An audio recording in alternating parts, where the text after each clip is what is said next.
Okay, so you look frozen. Did it freeze I'm you? here. No, Okay, I'm here. all right. Yeah. Joe, what you were mentioning is that when ordinary people come together, they will do ordinary things unless there's someone there that can redirect or re-guide them.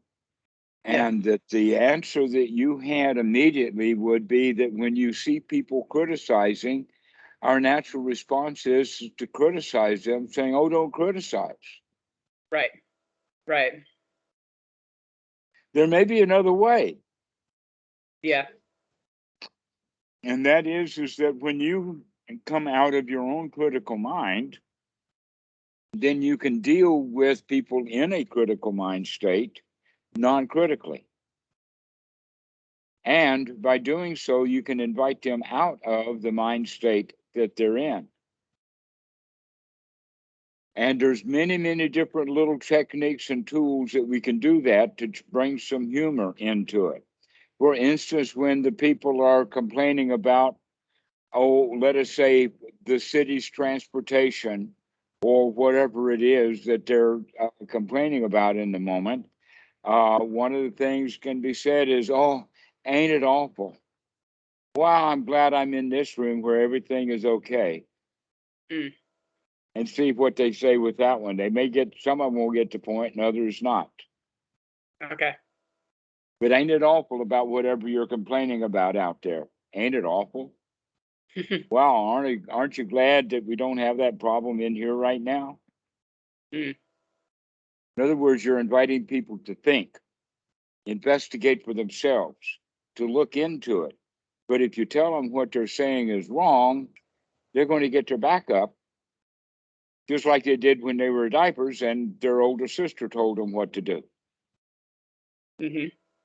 So getting your back up is actually learned behavior, just like complaining is just learned behavior. And so it's your job is to wake up to that and recognizing that you've got a choice. And by you having a choice, you can change your attitude. And then with your new change of attitude, display that with the invitation, oh, you can have this attitude instead. Yeah. That would be something that a skilled Dhamma dude, Dhamma teacher would do, would be redirect them away from their complaining into that right now is okay. But nobody bothered to do that. And in fact, in many of the meditation retreat places like that, the person who set up the meditation retreat or the weekly group is the one who does some of the complaining. Yeah. And so she's, because she's in charge or in whatever like that, uh, we're giving the nod or the okay for other people to remain mundane rather than continuously inviting people out of the mundane into the supramundane. If you can do it yourself.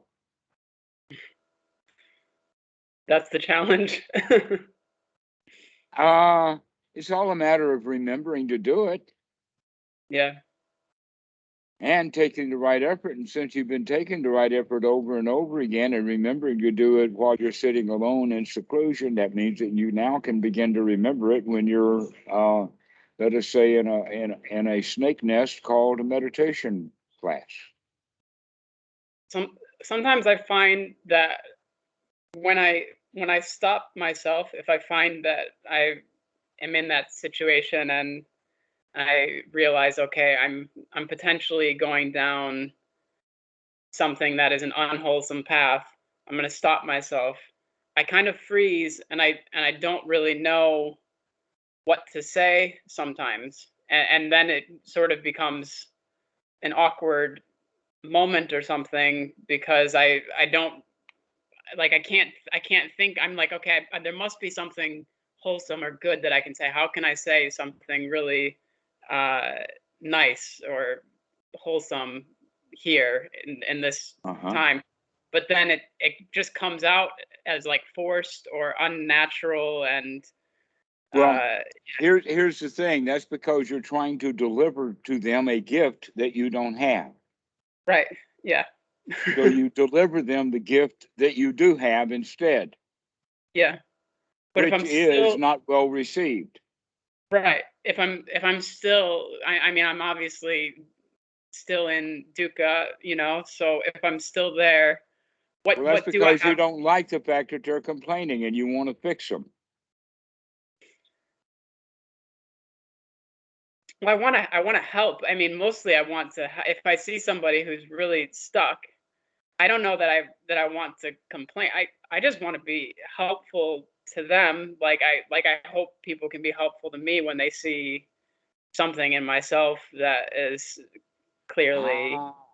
But you may be ready for hearing things, and some people are not ready to hear things. Mhm. Um, a little example of that is that one of the students was saying that he ran across a phrase in a book that really struck him. It was a really, really big point. Uh, and that he wanted to share it with his dad.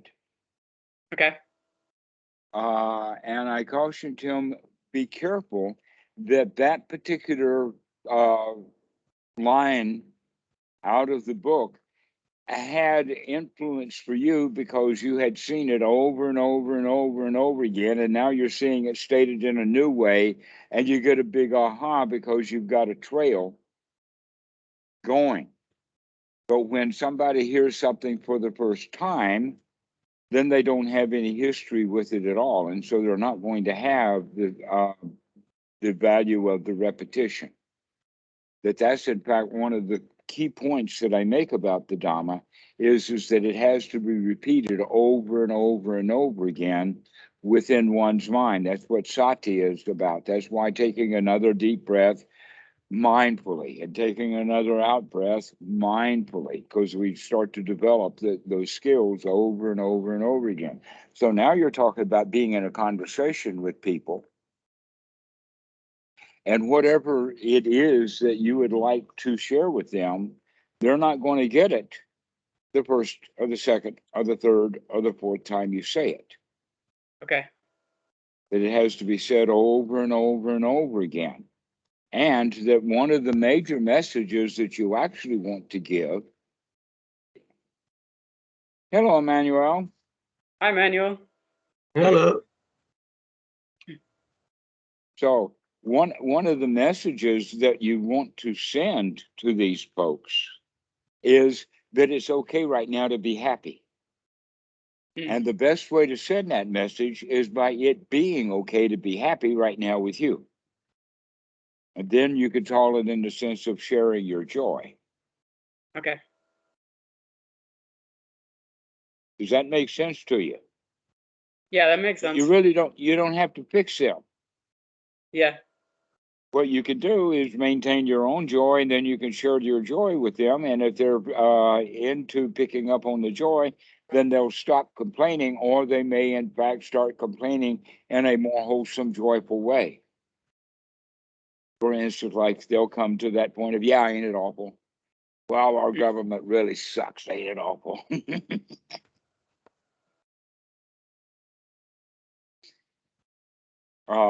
So this is a way of working with them rather than trying to give them the brutal truth or criticizing them for criticizing, because that's a little bit hypocritical. Yeah, it is. Yeah. And it generally doesn't work. No. That a much better way is that they can't touch you with their criticism. That you're really great. Just because they're criticizing something or another doesn't mean they're criticizing me. That is always when we see somebody shooting bullets, we stand up and stand in the way so that we can catch one of the bullets. That's what's called selfishness. Yeah. Okay. But the reality is that whatever they're complaining about, they're probably not complaining about you. So why should you care whether they're complaining or not? They're not complaining about you.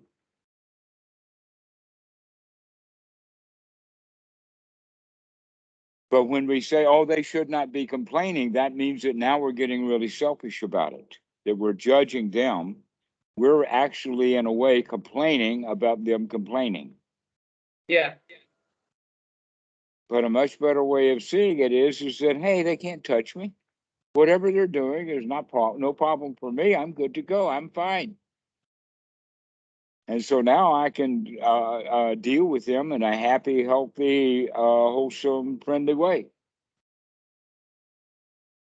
And then you can begin also to start asking questions. Like, instead of talking about all the things that you're dissatisfied with, do you have any things that you are satisfied with? And see if we can get the conversation turned around. Yeah.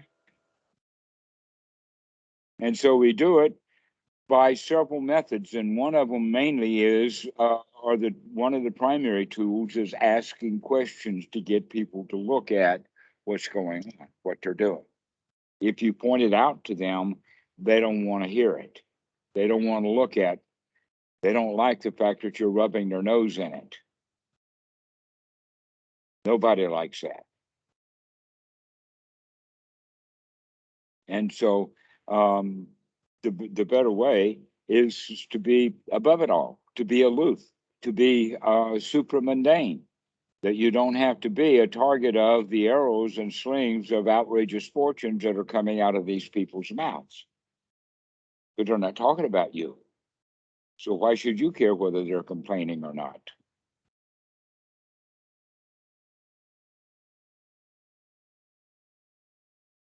If you have the idea, oh, well, they're suffering by their complaining, but wait a minute, if you go and complain to them about their complaining, aren't you just joining their pity party? Yeah, you are. Yeah. Yeah.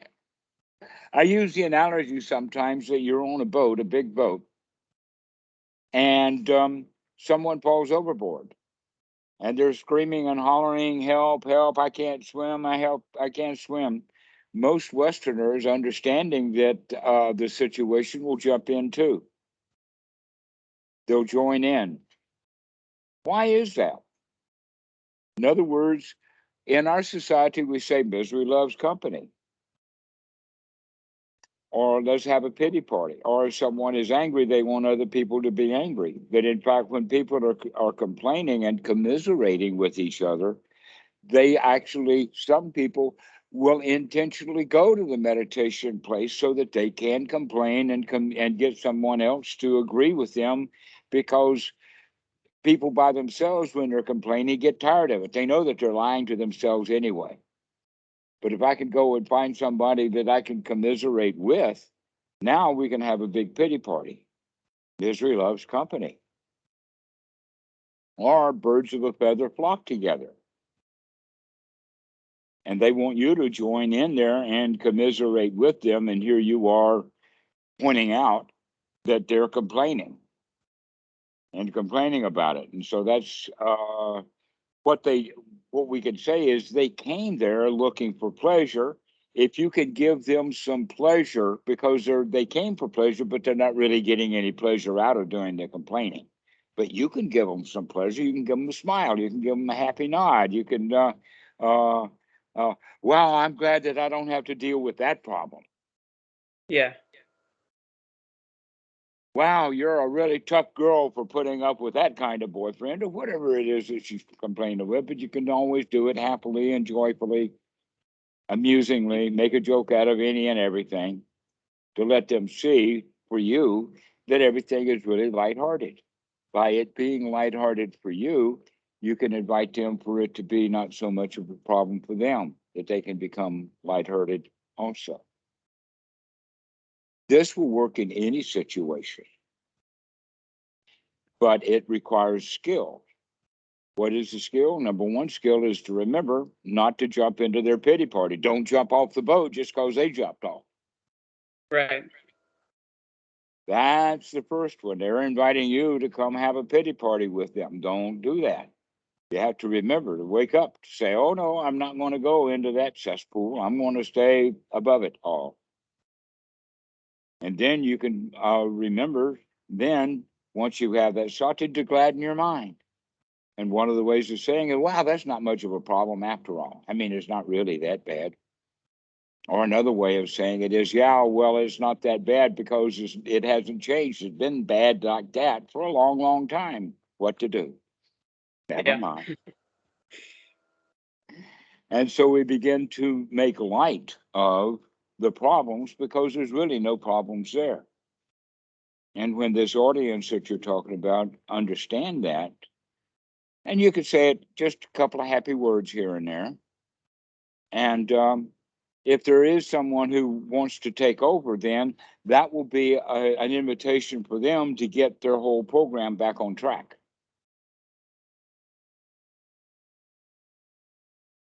So these are some skills that you can develop, and it's all just a phone over path. There's nothing there to do but to practice the path.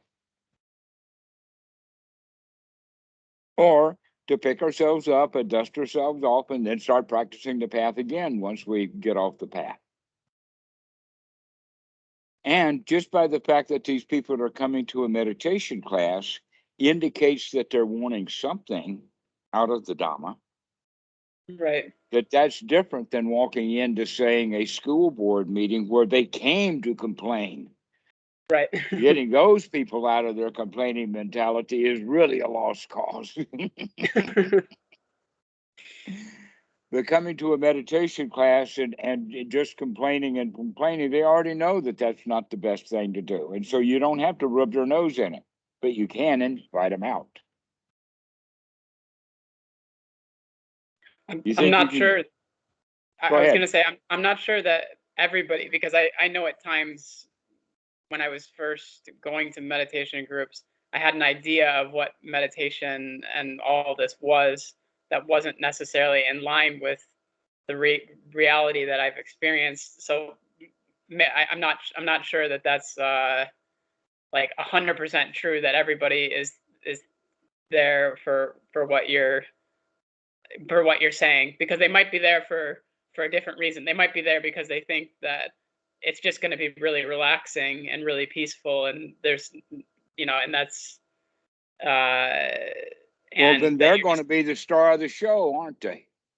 Yeah, if you're able to do that. But I'm just saying, if you come there and you come with all of your real world problems, and then you think, okay, if I just sit here, then I'm gonna just be extremely peaceful naturally without having to do anything in my mind at all. Just by noting my emotions, I'll naturally become peaceful. Like I don't know. I mean, it works sometimes, but I'm just saying, because depending on the meditation technique or whatever idea that it is, that you can come into a meditation group for a lot of reasons, is what I'm saying. And sometimes the reasons aren't necessarily, yeah. At least some of the people that I've when I've had meditation groups, people come for all sorts of reasons, so. Actually, a better way of looking at it is that people go to those meditation places, and there's only ever one reason for anyone to ever go to the kind of place, and that is they're looking for something. Now, you're detailed on what are they looking for, but the real issue is that they come looking. Yeah. Okay. All right. So looking at that commonality, that they come there for looking for something, yeah, then if what they find is your joyous laughter, your beautiful face with a big smile, then they'll recognize what it was that they came for. But if they hear a bunch of gossip over in the corner and they go listen to that, then they'll think that this is what I came for. Yeah. So the fact that people are coming for something doesn't mean that they really know what it is that they're looking for. If in fact they knew what it was that they were looking for, they wouldn't be in that class. Yeah. I They was would gonna be say, actually if I knew, yeah, if I knew what I was looking for, that, I mean, we're talking in general, but if it could sink in for me too, then. Yes, that's what I'm saying is that this is an opportunity for everybody. Yeah. that this is not just your opportunity, it's an opportunity for everybody. If you can get a happy smile on your face in the face of whatever it is that's happening, then that will kind of uplift everybody. Yeah. Just like we can take one person who can drag the whole group down, one person can also uplift the whole group.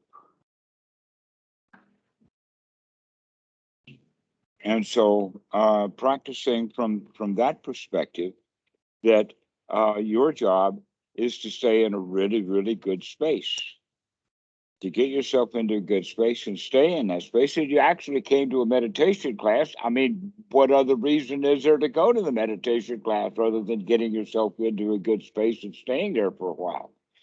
Yeah. The only other option would be to be in that, or to get yourself into a good state and remain in a good state without the meditation class. You don't have to go there. But a lot of people think that they have to go to the meditation class to get that, and then they wind up gossiping instead because they're doing what they know how to do. And you already know how to do that. You too, you know how to do that. In fact, that's your your answer to their complaining. It's for you to complain about their complaining. See how common that is. I have a question about, because you mentioned like getting into a good state and staying in it. And sometimes I notice in my mind, like I just think about it because it was this morning that it's like my mind plays tricks on me where it thinks, okay, that trick that you have for keeping yourself in a good mood, it's not going to work today. Like today it's not going to work. Today it's just, you're just going to feel horrible, like physically horrible. And guess what? There's no trick to it. That's the thought you choose to have right now. Yeah. And so I just have to, but I'm just thinking, because can you wake up to see that that's myself, the thought? I stopped myself then. So I had this thought and I stopped myself then. But it's really difficult sometimes. I mean, is it? No, you stopped it one time, you can stop it again. The really difficult part is when you get the attitude that this is too much work, I can't do it, I'm a loser, I need help. You become a victim, and that's when it becomes very hard. Okay. But when you have the attitude, oh, there's that thought again, never mind, I see it again, I can handle this. Yeah. Because those unwholesome thoughts are going to keep coming up and coming up and coming up and coming up. When will you finally succumb to them and let them win? Everybody does it very quickly. The question is can you resist and get on top of it and ride that horse and not let the horse throw you? Yeah. Okay. That you have to keep coming back and keep coming back and keep coming back, even in the face of other people are inviting you to practice your very favorite bad habit, complaining. Yeah. But in fact, that's much of what meditation is all about, is learning how to stop complaining. That is a major, major feature of the Buddha's path. That in fact, we can say that not only are complaining are unwholesome thoughts, they're also a particular kind of critical thinking. At least in ordinary critical thinking, you have the criticism in the sense that this is good and that's better. I like this, I don't like that. And we have division in there, and this is okay and that's not okay, according to criticism. This house is big, but that house is bigger. What complaining is doing is destroying everything. I don't care what it is, it's no good. Because that's the mentality that we have. Is that I'm in a complaining mood, and so any topic that you raise, I'm going to complain about it, unless I'm around someone who is going to be laughing at my complaints and is going to kind of okay, never mind, there's not a big deal, everything is okay. But Now that we know that that's a favorite habit of your own, is complaining within your own mind, having critical thoughts, we can be on guard for that. So that whenever your critical thoughts come up, we can catch that and says, hot dog, I don't have to have a critical thought right now. I can have a happy, joyous thought instead. I don't have to go around thinking about all the bad stuff. I can sit around and think about all the good stuff instead. That I can count my blessings instead of my woes. Yeah. Complaining is just complaining about all of the dangers and all the problems of life. But people don't live that kind of life 100% of the time. If they did, they'd die early. No, we're all a combination of up and down. But if you have a choice about it, you can choose whether you're going to go up or going to go down. The choice is yours. If you can remember to take the choice. And then you have to take the effort to make that choice. That's one of the reasons why it's good to go do this in seclusion, is because now you don't have that uphill climb of dealing with other people complaining, and then you only have to deal with your own mind doing the complaining. Yeah. So you can reduce the amount of complaints just by getting away from other complainers, so that the only complainer you have to deal with is the one you brought into the seclusion with you. Yeah. And then we can start dealing with that complaining every time it comes. Aha, I see you, Mr. Complain. Yeah, you like to complain a lot. I've seen that. We're not even complaining about the complaining. We're just noticing, oh, yeah, there it is. There's that complaining again. But I don't have to complain about my complaining. I can just accept it. Yeah, there it is. And guess what? I don't have to do that right now. Wow, what a joy it is to not complain for a little while. But the complaint is going to start up again. Are you going to complain about it the second time? The first time you were able to deal with it successfully. But when it comes a second or a third time, are you going to use that skill that you developed in the first time to deal with it again? Or are you going to finally succumb to it? Oh, well, I gave it a good shot. I gave it my best. I was able to manage it once or twice, but it got me. And guess what? We're complaining now.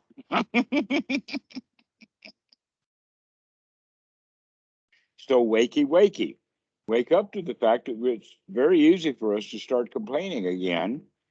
And then we can say, never mind, start again. Let's come back Yeah. into, I don't have to complain right now. I don't have to be worried. I don't have to have any goals that I'm missing or have to achieve. I could just relax. Everything right now is okay.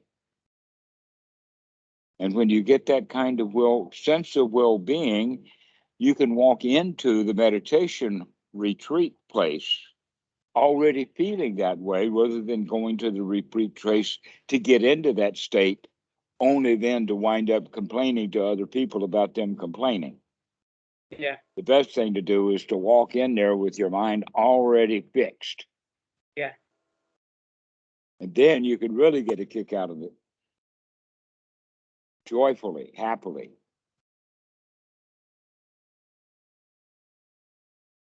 So this is an important point to remember. You've got a choice at any moment. Are you going to choose to complain, or are you going to choose to enjoy the show?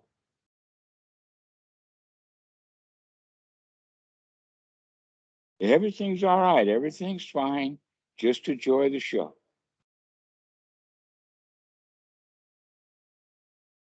You don't have to fix anybody. You don't have to stop people from complaining. You don't have to complain about their complaints. Just everything is okay. Everything is easy. And so these are the kind of thoughts that we want to cultivate, wholesome thoughts. Everything is all right. Everything is fine. Nothing to complain about. In Australia, they say, no worries, mate. In Thai, they say, mai mi panha. But in English, we always have something to worry about, always got a problem to solve, always something to fix. To where in Thailand, mai pen rai, mai mi panha. Mai pen rai actually means nothing is awry or nothing is broken. No issues, nothing. Everything is okay. So this is kind of mentality to start cultivate. But we cultivate it from the position of everything's okay because I make sure that it's okay, that I've got the Right. power. That's my choice. I choose that this is going to be okay. Everything's fine. And then we can relax. Oh, wow, I've got no work to do because everything is okay. Even in the meditation hall where they're complaining, you still have nothing to do. Everything's okay. They're obviously enjoying themselves. They're complaining because that's what they like to do. They're just doing what they normally do.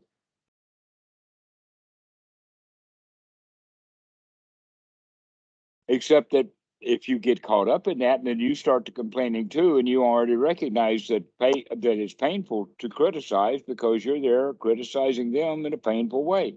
And so you know all about it. Yeah. But you only know about it enough for you to avoid it. And that's the place that we have to start. We can't fix the world in order for you to be happy. That you can't force all of those people to shut up so that you can have some peace and quiet.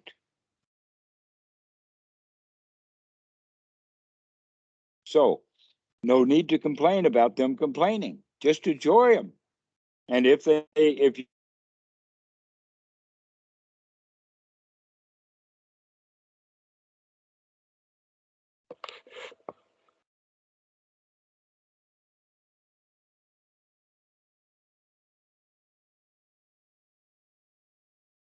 You froze there. Can you hear me?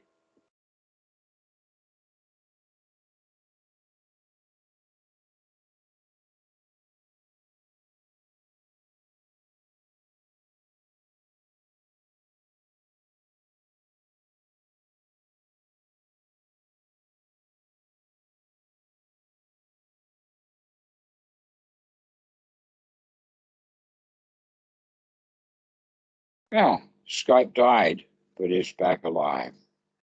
Oh, is it back now? Okay. Yeah, everything's all right.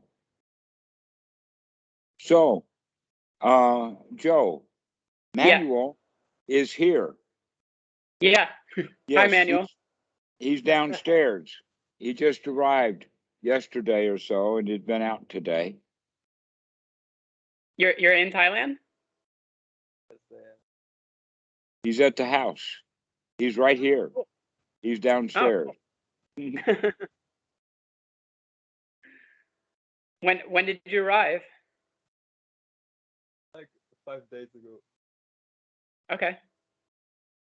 And where did you come from? Germany. Oh, okay. Cool. Is it your first time there? So your face is like, it's like tripping. Very interesting. Wait, My what? second time in Thailand, I was very young. I was in Thailand before. Very difficult to hear you. Oh, I think it's breaking up a little bit. hear me okay like that? Yeah. Yeah, it's a little bit better. Yeah, speak up, and I'll hear you. Yes. So it's my second time in Thailand. The first Okay. time traveling alone in Thailand. Time I was with my family.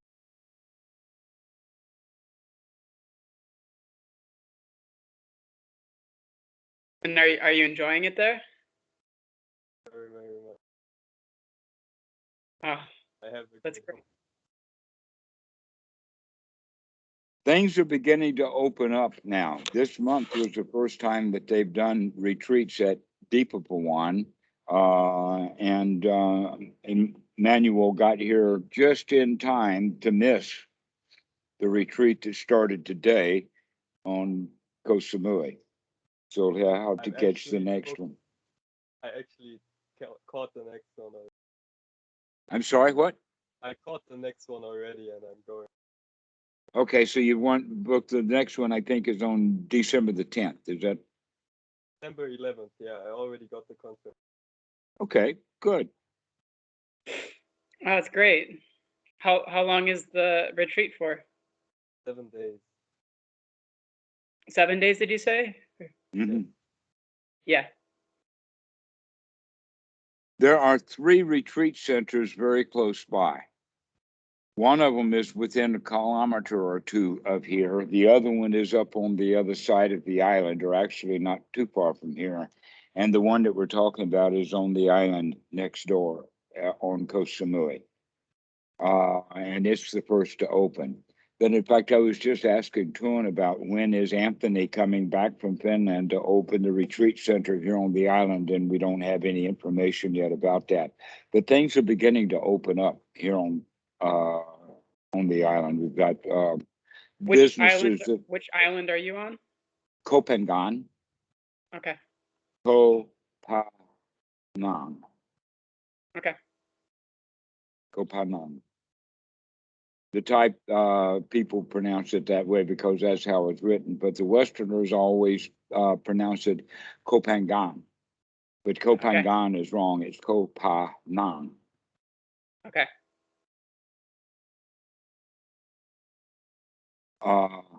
So we've got retreat centers here, and there's also retreat centers on the mainland, but COVID has just stopped everything and has for so long. But it looks like that by the end of the year, many of the resorts and facilities here on this island are going to be opening up. Okay. Then, in fact, Manuel was able to come to Thailand and only have to spend 1 night in quarantine, which is brand new. Oh, that's great. Before, anybody who came into Thailand had to quarantine for 2 weeks. Yeah. There's been a recent outbreak, but the outbreak here in Thailand does not come from international travel because they're very careful about that. The problem is coming from people from Burma coming into Thailand to get away from how bad the COVID situation is in Burma, that we don't know because there's no news. But it assumes that, number one, they've got no vaccines, they've got no government interference, no one is wearing masks, there is no medicines. The hospitals are, I mean, they're literally in Burma, it appears, they're doing nothing except just letting people get sick and die. And a lot of those people are trying to escape from Burma to get to Thailand. And they're bringing the disease with them. And so that's why there's outbreaks in Thailand, is because it's coming from Burma. And Thailand and Burma has a long border, like 500 or 600 kilometers of mountain and river and that kind of stuff. So it's actually quite easy for people, if they really want to, is to come over illegally. We don't have no walls. Donald has not been in Thailand.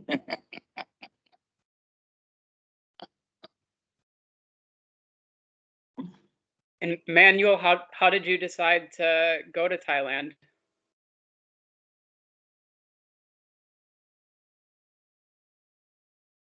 I was interested in checking out Thailand, just like that, and I was just interested also in finding a place to go on a retreat, and I thought my best chances would come here and see what's happening. Yeah. Have you been practicing like on your own in Germany for some years, or do you have a Sangha there too? No, I didn't have a Sangha, but I've been practicing for since 2017, I guess, when I had my first retreat in Sydney, Goenka Vipassana. And after that, I had another Goenka retreat, but that's it when it comes to retreats. But I've been practicing on my own. Yeah. Like that.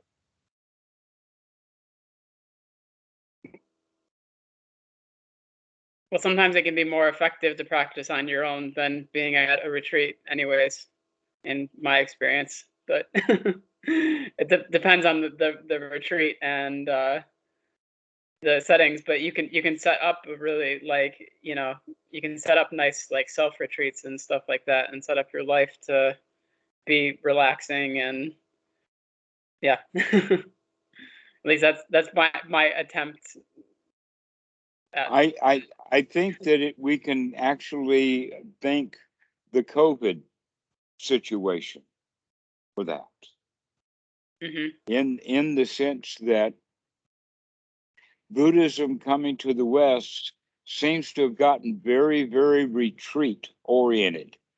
Right. Like you ain't had no meditation until you spend $2,000 on a 10-day retreat. That's the kind Right. of the mindset.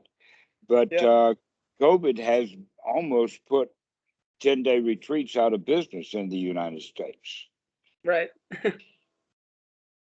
which is a good thing, because that means that people can figure out that they can practice on their own and they don't Yeah. need those kind of meditation retreats. Yeah. That as a veteran of meditation retreats, I don't recommend them. Okay.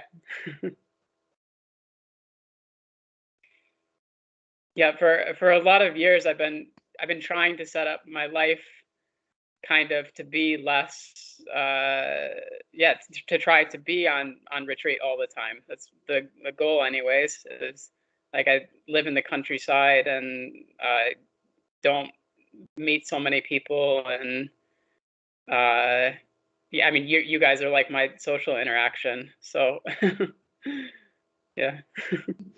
That's true for the vast majority of those who do get into the Dhamma, and they don't have the skills for themselves to maintain it.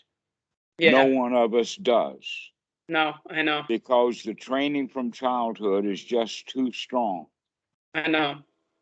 But getting into community and helping each other, then in fact, one of the qualities of the Sangha is just to help each other come out of our own personal wrongdoing that we are delusional about, thinking that it's Yeah. okay to do that when in fact it's not. Like you're talking about complaining, Yeah. that you can see that, oh, when those people do the complaining, I don't like it, therefore it must be bad. But when you Right. yourself do it, you don't even recognize that you're doing it too, Yeah.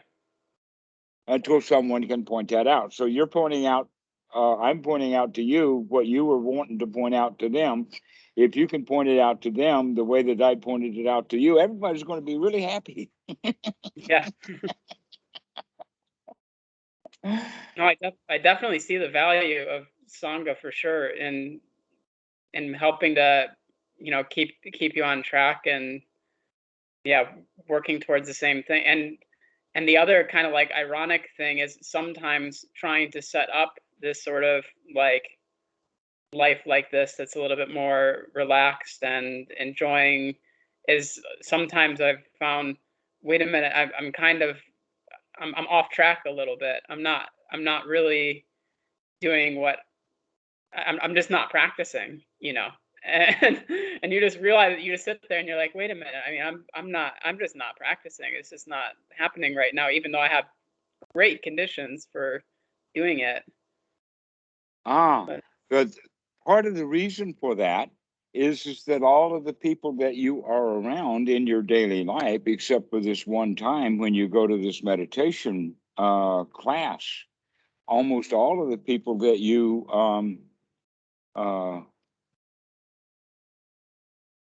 all the people that you deal with are ordinary people, and so their invitation to you is to join them and to be just like they are.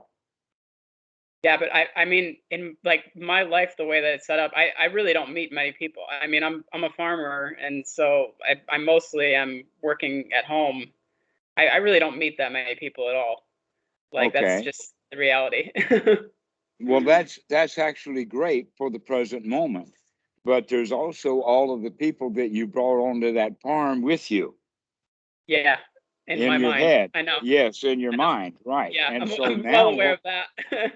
okay, so in that regard, it's better for us then to have new people who have wholesome points of view. It's Yeah. good for us to associate with Dhamma dudes Yeah. as opposed to ordinary people. That in fact, since the time of the Buddha and all along since then, the whole idea is for noble-minded people to collect together and live together. This is what a commune or a community or a wat or a vihara or even just a spot out in the woods where the guys collect together. Yeah.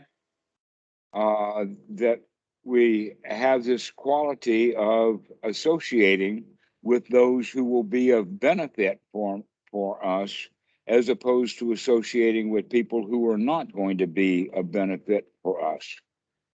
And we all operate that way.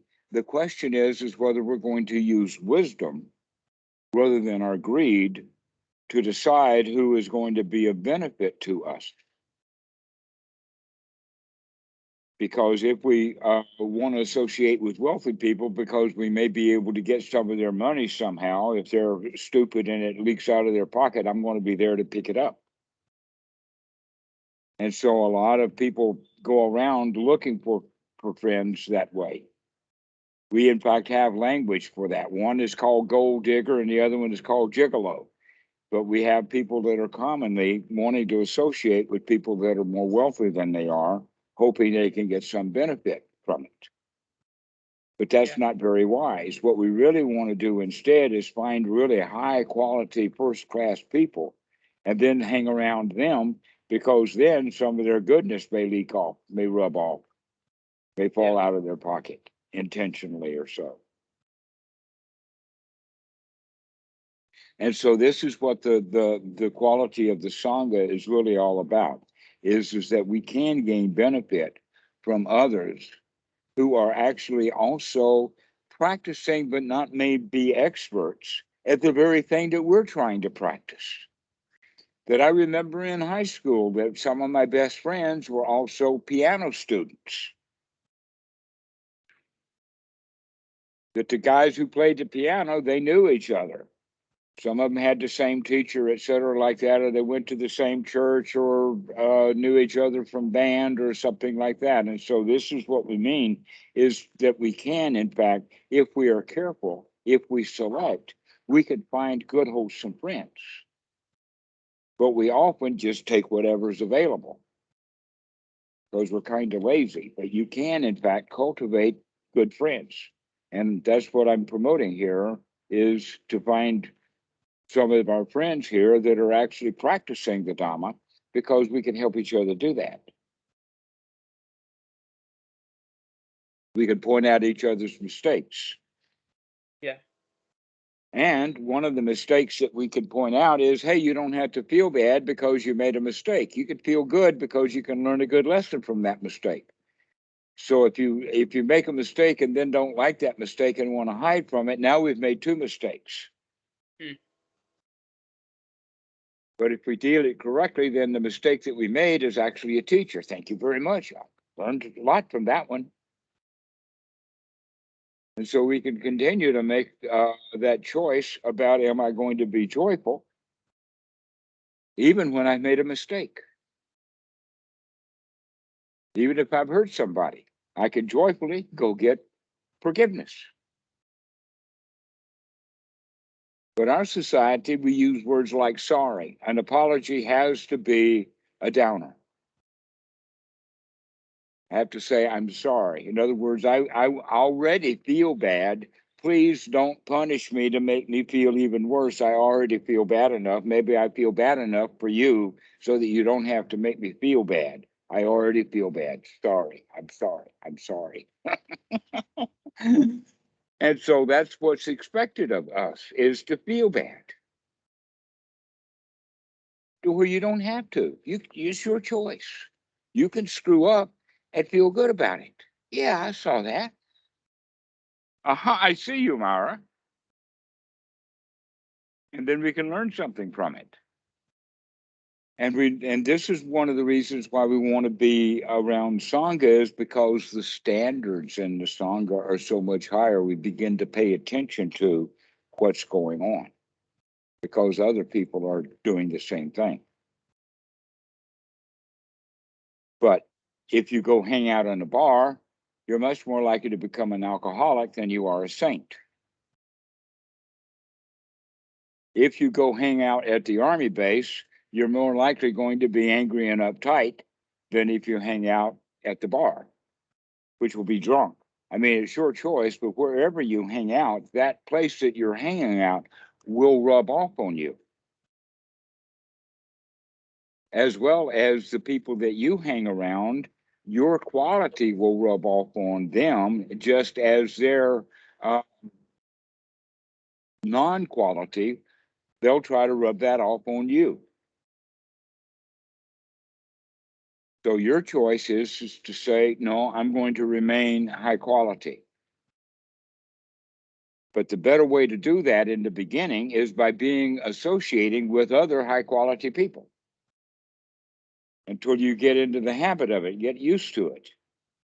And then you could deal with anybody in that high quality way.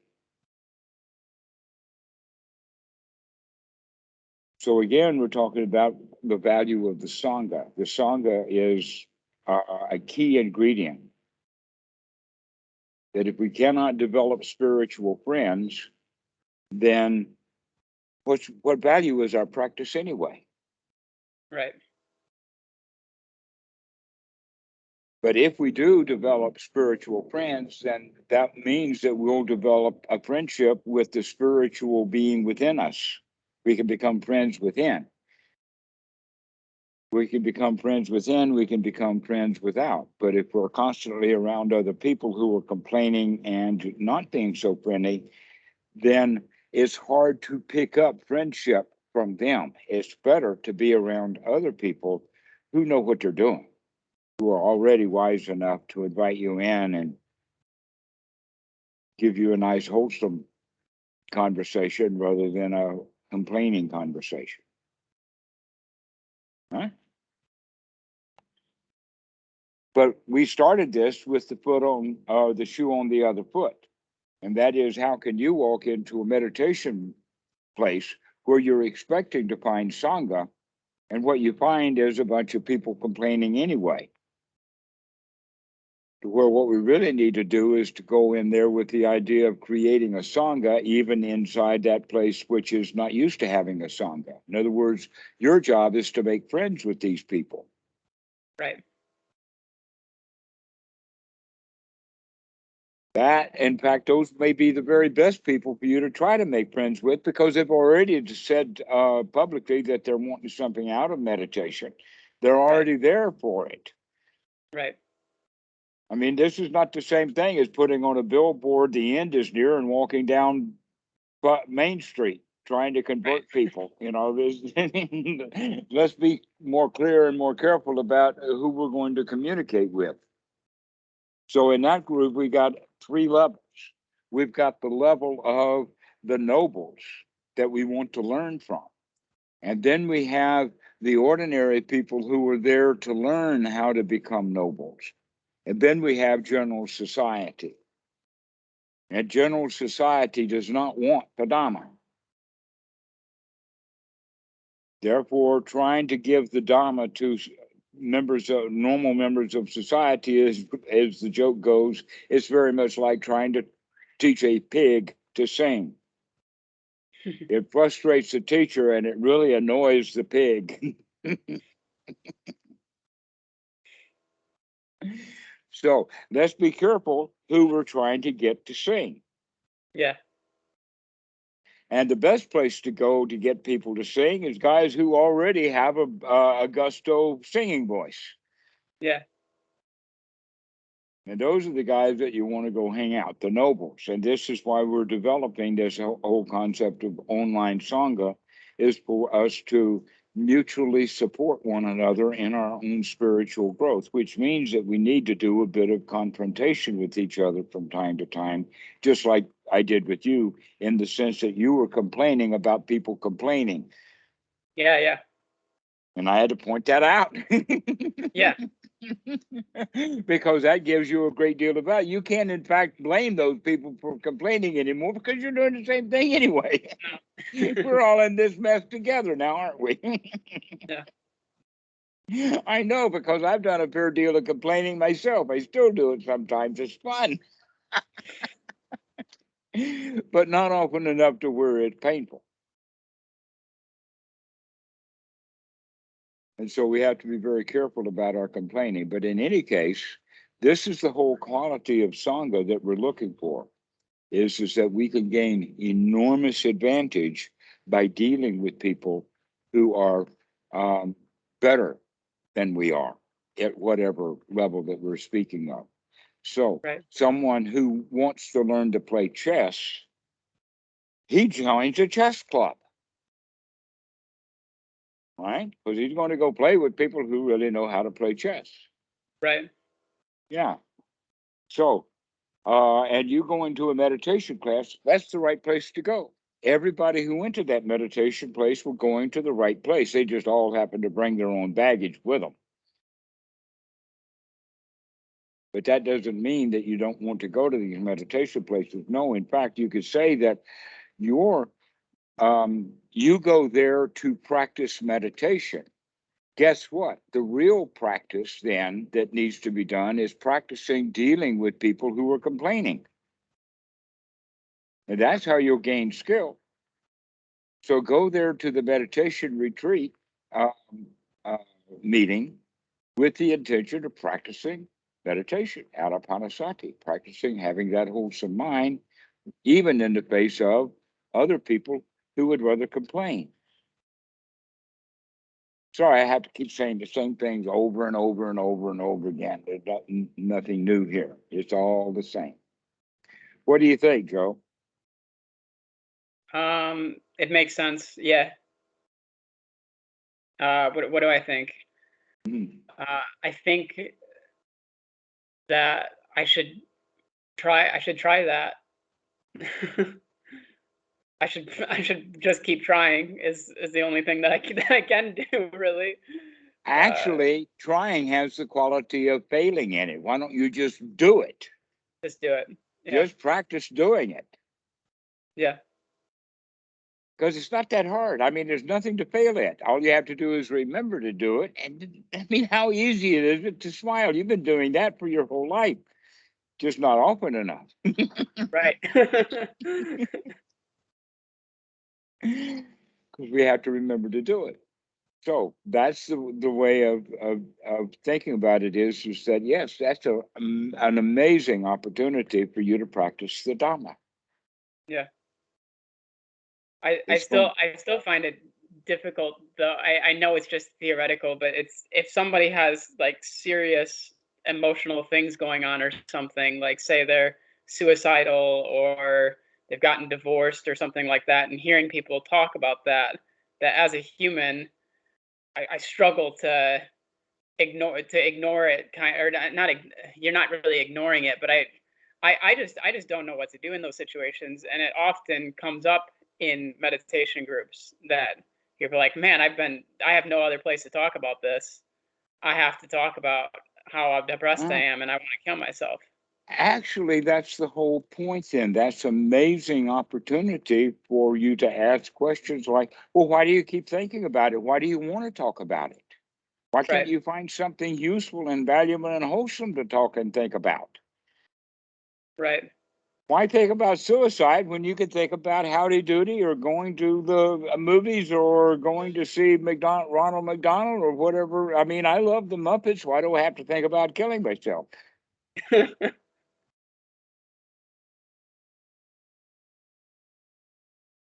Yeah, so we can change the subject with that. That's the whole point is that Yeah. if people come into the meditation Yeah. place to complain, Yeah. get them to at least get that off their mind for a few moments.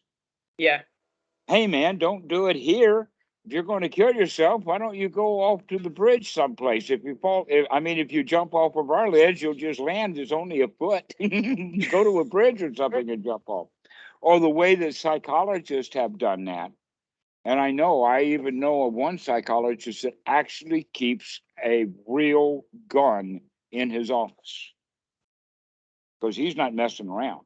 So when one of his clients come in suicidal, he hands them the gun and say, "I want to watch." Let me I see you guess- do it. I guess nobody's taken him up on that yet. Never happened. That in fact, that's probably the very, very best intervention that there is for suicide. Or the one that's very close to it is, wait a minute, let me out on the ledge with you and we'll hold hands and jump together. And that always wakes people up. Wait a minute, I don't want you to die too. It's just me I want to die. Well, why do you want to die too, you know? And then they begin to start waking up and recognizing that what they're thinking about is stupid. Right. And so the point is when they walked into that meditation hall with thoughts of suicide, they brought a problem that doesn't exist in there with them. Those problems don't exist. There is nothing there that's worth killing yourself over. Right. That's delusional thinking. And so if you are in fact going to go to this meditation place and you are running across people like that, then you could be their savior just by laughing at them. Huh, suicide, what a stupid thing to do. Here, sit down and enjoy lunch with me. Or suicide, hey, I want to watch.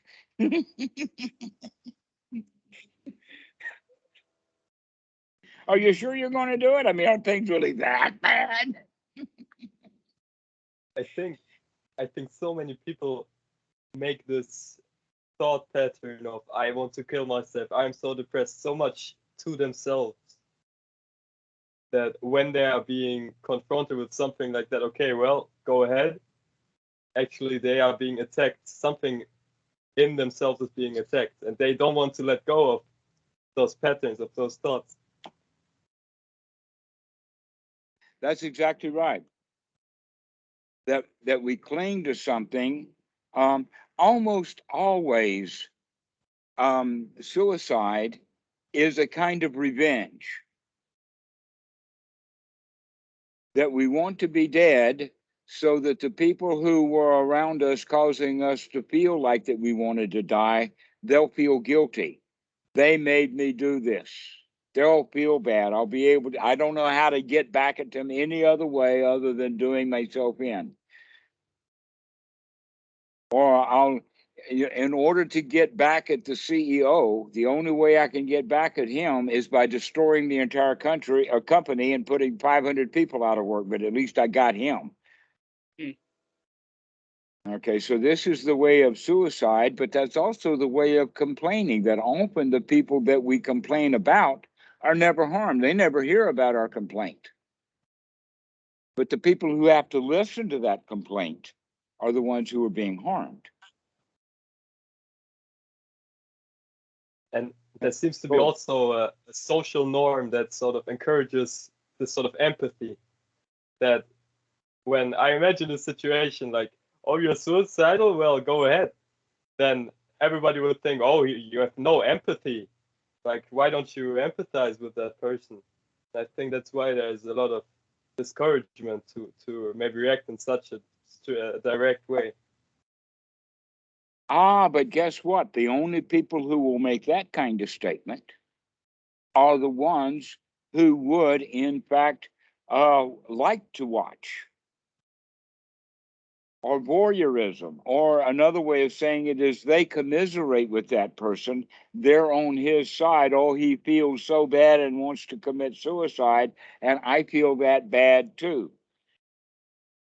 And if I was complaining and wanted to commit suicide, I don't want anybody to tell me that they want to watch and be happy and joyful about watching me commit suicide, because I'm really in a bad mood to commit suicide. So those are the ones who will complain about that, is the ones who already are commiserating and want to feel bad themselves. And so now they're complaining about you being joyful,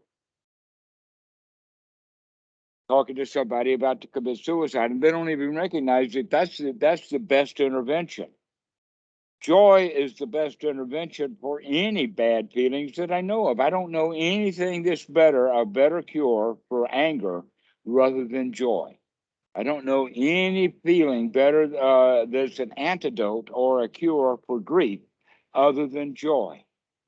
Yeah. An example of that is that, oh, poor grandpa, he died and I didn't have a chance to say goodbye to him, oh, boo-hoo. And he walks up to the Dhamma dude in that mood, and the Dhamma dude will say, hey, I remember your grandpa. He was a really great guy. I remember we went fishing together and all of that. And so now we can have that joy about grandpa rather than grief. Why do we have to have grief when he died? Why can't we celebrate his life instead of commiserate over the loss of him, his death? So it's all that way. We could change anybody if you have enough juice. If in other words, if you bring a syringe full of joy, you may have trouble getting that person inoculated. But if you bring a fire hose and you start spraying them with your joy to where they are just completely overwhelmed with it, then naturally it's going to affect them. Yeah.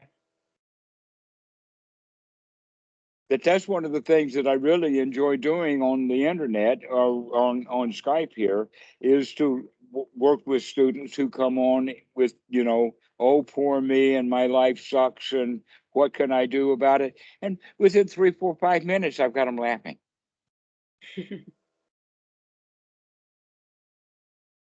To get them out of it. And that's the whole teaching, is to come out of our negative thoughts, come into happy, joyful thoughts, one after another, and our life becomes wholesome and joyful. Right. And so now can you take that back to the meditation class and share your joy with others? And that's what Sangha is all about, is going around sharing our joy and bringing people out of their misery. And sometimes we have to point out their wrongdoing that got them into that misery so that they can say, oh, I don't have to do it that way. Yeah. But you can't do it by criticizing their criticism. That just doesn't work. No. It just doesn't work. But you could be joyful instead. And then if you're joyful, it doesn't matter whether you get them to be joyful or not. You've got joy. They can't touch you. They can't pull you back down into their complaining mentality. You won't let them do that. That's why it's a skill to be developed. And this is the development of that skill. Do you have the strength of mind to be happy when you would rather deep inside in your instinctual being want to criticize them for criticizing?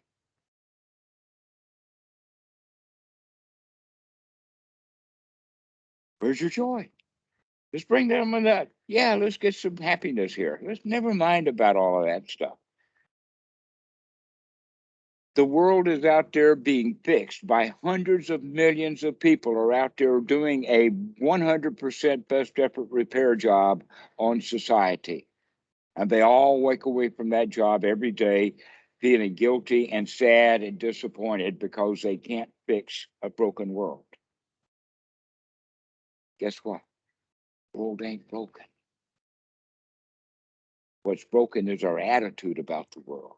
The world's an amazing place. It's wonderful, full of all kind of crazy nutcases. Quite a show.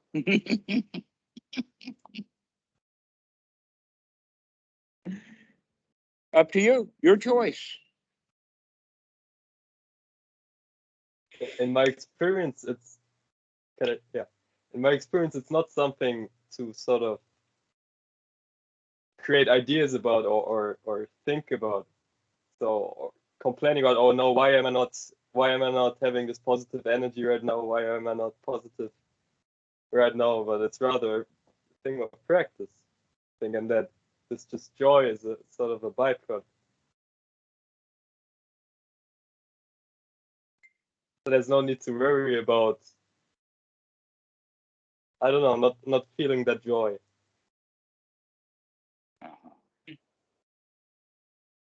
We have a lurker here. His name is Green Tana. Green Tana, are you on? Are you here with us? I've actually got to get going. And I'll try to carry the message of joy forward. Yes, I'm not going to try. I'm going to do. Yeah, excellent. Yes, I was about to wrap up. That's why I was inviting Grintana to say hello. Okay. But this is a good time for us to finish this off. And I really have enjoyed our conversation, Joe. Yeah, me too. Yeah. Been repetitive, but that's how we do it. Over and over and over again. Same thing until we get it. Excellent. Yeah. Okay. All right, Manuel, we'll Thanks see you in 5 minutes. Nice to meet you, Manuel. And if I don't see you before your retreat, good luck on your retreat, and I hope that it goes really well. And yeah. Okay. So See. Yep. See you guys. See ya. Bye.